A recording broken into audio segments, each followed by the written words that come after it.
prior to the beginning of World War II. But it was the Model 75, which is the aircraft that Vicky is flying here today, which trained tens of thousands of Navy and Marine Corps pilots. During World War II, the Army Air Corps version of the Stearman was known as either the PT-13 or the PT-17. In the Navy and the Marine Corps, the airplane was referred to as the N2S, -3 or -5. There were a number of other variations of the aircraft, dominant models that trained the Army Air Corps, Navy, and Marine pilots.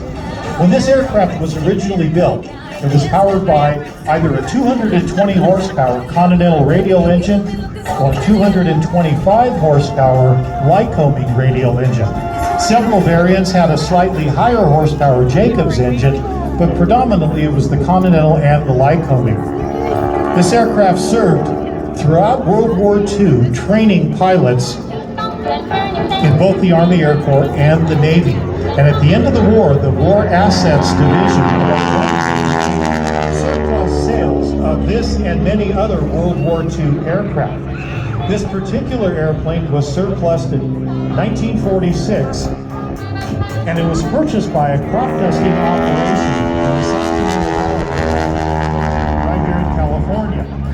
At that particular time, the original engine was removed from the aircraft and replaced by a 450 horsepower Pratt & Whitney radial engine. It served in this capacity as a crop duster up until 1973, when the airplane was put into storage. In the early 90s, the airplane was taken out of storage again and restored back into its original configuration by Stedell Aviation in Yuba City, California. One of the only things that they did was they kept the original 450 horsepower Pratt & Whitney radial engine. Now additionally, you're going to notice that very sharp, raspy sound coming from the nose of the airplane. That's actually not the engine sound, but it is the tips of the Hamilton Standard propeller blades. You can hear that here on the ground, but in the cockpit of the aircraft, Vicky cannot hear that. Additionally, the aircraft is still configured with its original two ailerons on the lower left and right wing. So while most of our pilots are managing their power with their left hand on the power lever is pushed all the way forward, she needs all the energy she can get in this 3,000-pound biplane, and she's got both hands on the stick of that aircraft. That's what it takes for her to move this great big 3,000-pound airplane through the sky. Now, that's not to say that the Stearman isn't a great training aircraft. This is one of the finest training aircraft ever designed, capable of withstanding enormous amounts of punishment from student pilots. It's an open cockpit biplane.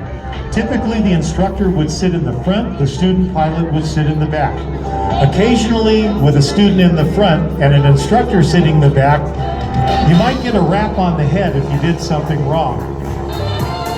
One of the benefits of flying an open cockpit biplane is maintaining coordinated flight.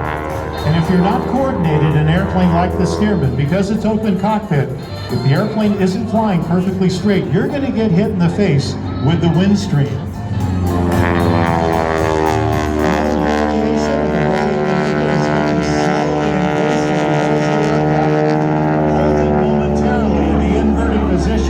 Executes 2 of 4 points of a roll, departing to airshow left.